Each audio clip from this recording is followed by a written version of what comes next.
Good afternoon, everyone. First of all, thanks to Speciale for giving me this opportunity to talk about what we are building at AgniKul and how we have contributed to, in our own small way, to nation building and also creating some shareholder value in the process and very soon to customers as well. It is also an absolute honor to talk after Dr. Somnath. In the mission that we did last year, when he was the Secretary Department of Space, he has personally seen the, every challenge that we went through and how we actually finally got it to work. And he meant what he said in terms of his role and how he enabled literally our launch. And I'm seeing that as a sample for, representing what is actually going to happen. One more thing before definitely deserves a big applause. Thank you, sir. And next one is, of course, thanks to Speciale. It was, as every startup starts with a dream, AgniKul also was a dream when I was in New York and shuttling between New York and California in finance. And to actually see it as a reality to fly a rocket, it needed investment. So thanks to Speciale for supporting us at a time where it really didn't make much sense to be talking about building rockets for a business in India. So let's get started here, right? So in terms of what exactly we wanted to do, our vision was to get to space easily. Getting to space shouldn't be the problem, only then space will actually open up. Otherwise, you're still stuck here thinking about what all you can do from space. That is what we wanted to enable. And of course, rockets are the machines that are, that take people or cargo, whatever it is, to space. So that was very clear. The next question was, okay, what kind of rockets to build? So for multiple reasons, small rockets are a good place to start. There seems to be at least an immediate gap in terms of small satellites and large rockets. Satellites have morphed over the last couple of decades at least. And of course, it takes lesser investment and lesser risk per launch to get to a meaningful, viable rocket. And once you learn that, you can go there. Like the example is SpaceX itself, right? Their first rocket, the Falcon 1, was, I think, about a ton or less in terms of carrying capacity, and today they're looking at 100 tons. So that is also the natural evolution. But there is also money to be made here in the process, and so you can do it as a business. So that is what we started off with. But then in the very early years, this was me, my other co-founder Moin, and Professor Satya, debating on what kind of rockets to build. It was very gray in two areas, right? One is, you can't take a big machine and shrink it and say the pricing will work. Like, you're basically fighting a fundamental concept of economies of scale. So the only way to get out of it is not to say we are in India, we'll build inexpensive stuff, but to build technology that works at that scale. So that was one strategy. And then the other strategy is, okay, we build all this, but then there's always going to be a big player or a bunch of big players who are going to say, okay, I'm building a bigger rocket, so the price per kg, which is the main economic metric for rockets, will be lesser. So you will have to focus on offering something that a big rocket can never offer. And I don't mean that from a technological capability standpoint, but more from a feature of a big rocket versus a small rocket standpoint. So that was sort of the fundamental, thesis. So some technology for bucket A and some technology for bucket B. That's where we started. And so these are some of the examples, right? So one of the things that we have been hearing about generally is advanced manufacturing, and within that 3D printing. So that is there. And then modularize as much of avionics as possible, as much of software as possible. Don't think of a rocket as an engine and a tank that is sequenced to work together with software, but instead think of it as a flight computer trying to get to space. But then, hey, you need some engine. So the focus goes to something else as opposed to the traditional manufacturing approach. These kind of methods enable us to think about doing things differently, which will work at this scale. So there are a bunch of those things that we have done. And then the other one is, of course, offer something that others are not offering, right? That's the only way to actually add value. And that is about, okay, if you're a small rocket, then you can make a lot of things mobile. Why only the rocket? Even the launch pad can be made mobile. So in our last launch, we attempted a version of that, building half of the launch pad or maybe even more in IIT and then taking it all to Srinath. And then if your hardware is small, then you can extend its life. You can do a bunch of things. We'll talk about that in a second. But all of those kind of ideas, right? But the point here is to build technology to add to a particular business point and not the other way around. It's not like, okay, I built tech, now how do I sit and commercialize it? It's the other way around. So some clips of stuff that we have done for this early part. So starting from the engine qualification that we did. This was for the previous mission. This was 100-second test. This is a facility that we have built at the IIT Madras testing campus. Some of you may have seen it.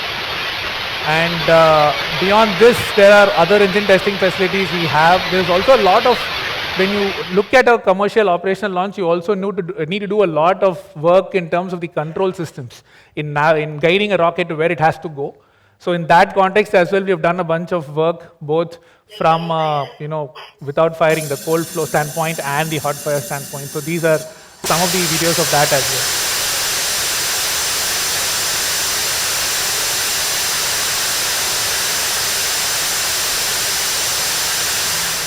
And more recently, we have been working on engines which are driven by electric motors for the pump. So this allows for better throttling, better control, precision.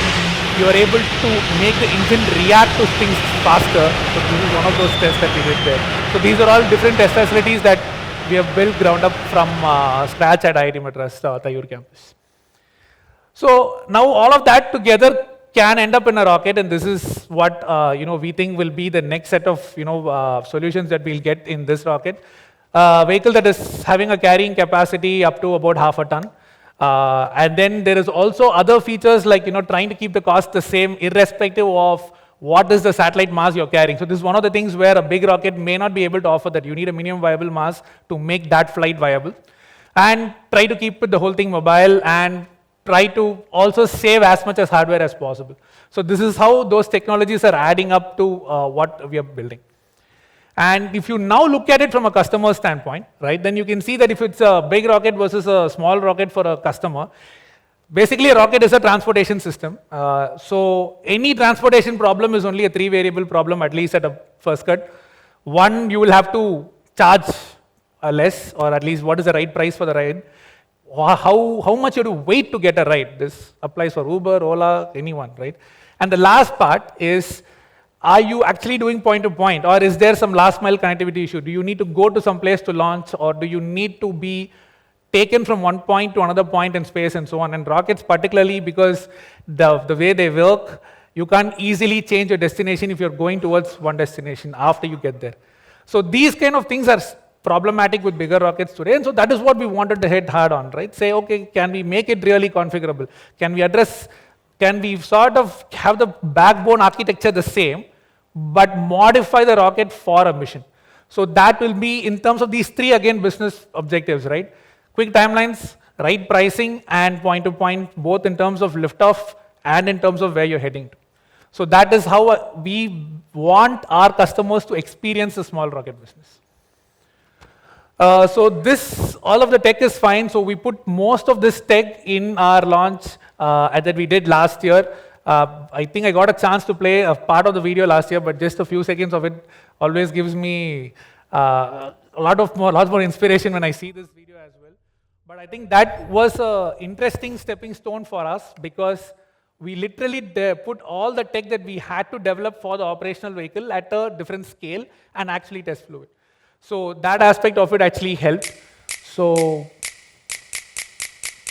these are some of the visuals from the launch itself.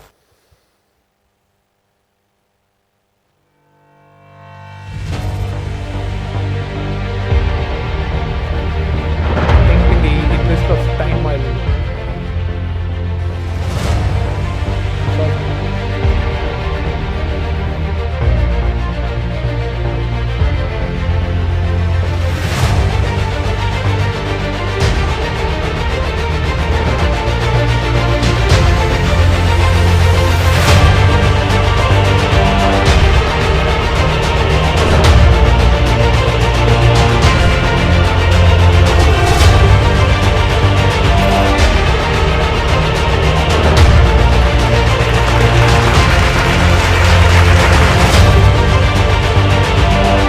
part of the story after this in the video actually happened in Srinath itself. So that, again, I should thank the government for actually allowing us to set up, because in the early years, I think 2017 to 2019, before the formal policy was announced, I remember not being able to answer the question from many investors, is it legal to privately launch a rocket from India? There was no clear answer for that question until 2020. Now it has gone to the point where we were allowed to set up something of our own facility and launch from there. So I think that's a big step the government has taken, and it's responsibility for us to actually use it and do something meaningful. All stations to note, countdown commence for Agniban sorted mission with a scheduled lift-off time at 5:45 hours IST on 28th May. RSO confirms go for launch. PD authorizing for launch. Based on AgniKul vehicle readiness and range readiness, Test Director hereby authorizes the launch of Agniban Sorted 1001 mission. Confirming ALS initiated. 10, 9, 8, 7. MCC took control, confirming even 5. Completed. 4. MCC You can see here all those tests culminated in this one. The vehicle is held back, and then once the engine develops the right pressure and all systems are okay for go, we let it release. Lift-off confirmed. Plus 10 seconds. So that continued for another 70 seconds or so. I will go to the next video here. Right, so this is what we basically got to work through that one, right? So got a sense of how the engines, the launchpad, the avionics, the control systems would come together, because each of these can be independently tested separately, but the only way it is actually tested is in flight. So that was a fairly complicated test for all the tech that we have developed, and so that gave us some confidence at least in knowing exactly what to build, what to more importantly watch out for, and so. So that is mission 1. So now coming to what will be the next one. So of course, making a business out of all the tech that we have developed. So a step towards that, right? So here, again, a fairly interesting mission profile. So one part of it that you can see here is in terms of what goes up. So that we have built already, we have some confidence in. It's a scaling problem and an integration problem to be solved. But there are other things that we are trying to work out here, as I told you, from the basic principles that we are having, right? So don't throw away rockets if you can. Particularly when you're smaller, can you extend the life of it? In fact, there are some missions that ISRO has done where the last stage of PSLV is not simply discarded after injecting a satellite in orbit. So can those things actually be made as a commercial thing so that you can help the rocket business itself to improve? So that is what we're doing here. As you can see here, after the ascent part itself, which is the primary objective, you're going to have two things happen. One, which is, at least in this mission, it's a secondary objective because the customer doesn't really care what you do with that. One is you bring back the lower part of the rocket, which is usually discarded, and then the upper stage, the part of the rocket that enters orbit along with the satellite, after ejecting the satellite, it is simply sitting there. And this is a small rocket, which means the amount of effort required to keep it to do something meaningful is also going to be lesser. It's not like, say, for example, like if we take SpaceX's Falcon 9, the upper stage is so big that to maintain it, the word they use is usually station keeping for that, itself is a lot of effort. But for a small rocket, that is not the case. So we wanted to actually extend it and make some business out of it. So we will be attempting a version of extending the life of the upper stage as well after it gets into, after it gets the main customer to orbit. So there was a small, animation that we did for what that phase of this would look like. There is one part of the rocket that would come down. So assuming the upper part you already saw in the previous video, this is about getting it down. And then the other aspect of it, which is, okay, you have an upper stage that has already gone to orbit, release the customer. Can you do something with it? Can that also add value? Because bringing that back would be hard for a small rocket. It's like a two-way ride. Someone has to pay for the return journey. So you can't have the entire journey be reversed and say no one is paying for it. So this was our way of saying, okay, we'll extend the life of the upper stage itself.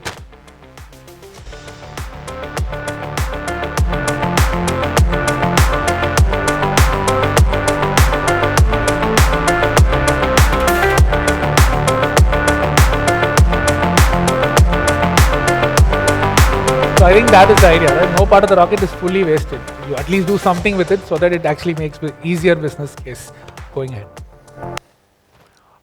So as I told you, this is what we'll be attempting in the upcoming mission. Again, a lot of the ascent part, what a primary customer cares about, we have a fairly good understanding of what to do.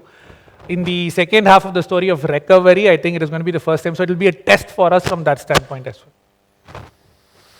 So all of that is great, but you would have seen some of the facilities as well already, but just a quick summary of what we have built so far with all the effort that we have put in this long. So three primary facilities that we have. One is what we call the rocket factory, which actually was inaugurated by Dr. Somnath. So this is a place where we have our 3D printers and other machines to make the rocket engines and some of the avionics. Then we have the engine testing facility and other testing facilities, which is also where we'll assemble the vehicle. And finally, the launchpad itself. So I think some 1 minute video on each. Can I take another 3-4 minutes? It should be 3 minutes. They were doing fantastic things with those ideas and new concepts which are totally revolutionary, like the additive manufacturing engines where they're we have, getting integrated. More recently, we And, got a we are larger getting ready machine to as design a well rocket for making the engine full-size engines for with the all operation. these new features. That is how the laser metal centering that we use for 3D printing looks like when it's actually here printing one layer of the engine.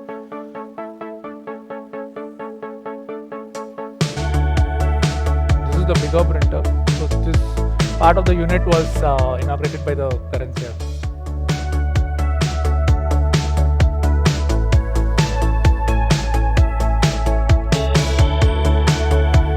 The other machines that we had to buy along with it, I think we ended up just building it ourselves because it's just too expensive to go outside to do it.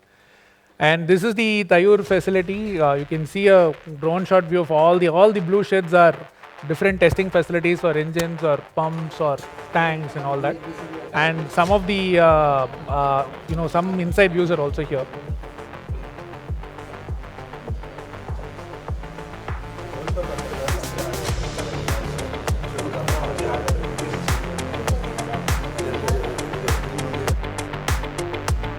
And recently did a firing with a step towards clustering engines where we had to fire 2 engines together in one shot. That, at least for these kind of engines, has not been done so far in the country. So that is another stepping stone for us in terms of getting to the operational vehicle.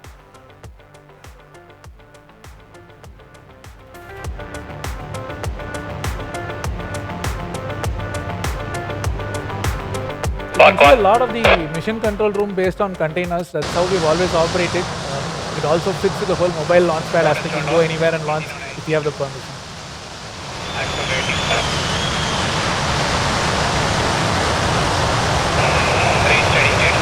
This is the first time where we had 2 of these, and these 2 are not like simply 2 engines next to each other doing their own thing. These are coupled in a way, at least the flow rates and the other mixture ratios, those kind of parameters are actually cross-connected across these.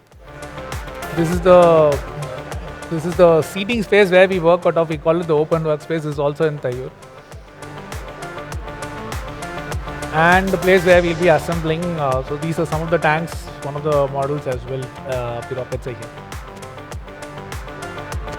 I'll skip in interest of time. This is the launchpad part. You already saw a bit of it in the previous video, but this is the mission control center that we use for the launch. You can see again, 40 feet cargo container converted to a mission control room. And of course, the launch pad itself, which you saw in the other video as well. And this was synced actually with ISRO's mission control center. So again, an example of the government supporting to come in and say, okay, you do it from your facility, but again, for a lot of systems, we'll have to be in sync with the main master clock of Sriharikota. So that sync also happened here.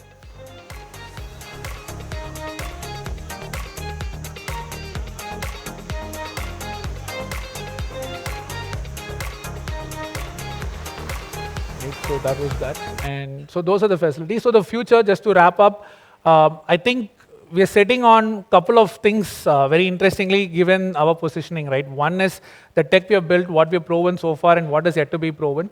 So I think, yeah, you can scale to more launches. I think Dr. Somnath was talking about 100 launches a year. I think at least 25 for our scale looks good to attempt in the next 5 years or so. There have been multiple proposals from the defense on asking for, not just ground-based launches, but also sea and air-based launches. And of course, utilizing the fact that we can do things from a mobile launchpad. So exploring not only in India, but even outside of India, at least for the fact that there are certain latitudes that India cannot offer, right? And so by choosing the right latitude, you can make the mission cheaper. So this is again one of the points where a big rocket may be, it's a little harder to do with a bigger system. For a smaller system, these things become doable, and that's one way to pass along price reduction to customers. And so this is one aspect of the story, and we see a particular growth trend here to get to at least about 200, 250 million per year of revenue in the next 5-6 years. So that is one aspect of the story. But before I conclude, I want to talk about beyond launch as well, because I think at least with AgniKul, there is an interesting intersection we are setting in, right? We have IIT Madras, we have Professor Satya's facility, we have the additive manufacturing machines we have built, we have the tech we have built in-house from scratch. So that allows us to attempt a little bit of design-led manufacturing, which seems to be also something that India has focused on today, given the recent geopolitical conflict. And the other thing is there have been people who have also asking us for help in terms of recreating some of these in other places. So like, how to go about building a mobile launchpad, or how to use 3D printing, or how to go through the qualification of a 3D printed part that goes through a lot of extremes in terms of thermal cycles and so on. So those are also aspects of revenue, and that itself can be its own business. Of course, a few things have to align from the government standpoint, but that is another rich area that we're sitting on. So this is how we would at least like to aspire for by 2030, right? Get to that revenue number of about $500 million per year. And in that process, at least do launches from 2 or 3 launch pads. I think Kulasekarapatam definitely we would like to do. That is in India itself, but at least 1 international launch pad access. And of course, try to reduce the waiting period between one launch and the other, or waiting time to give a customer a launch. So that is what we'll be attempting the next 5 years. Thank you again very much for the opportunity.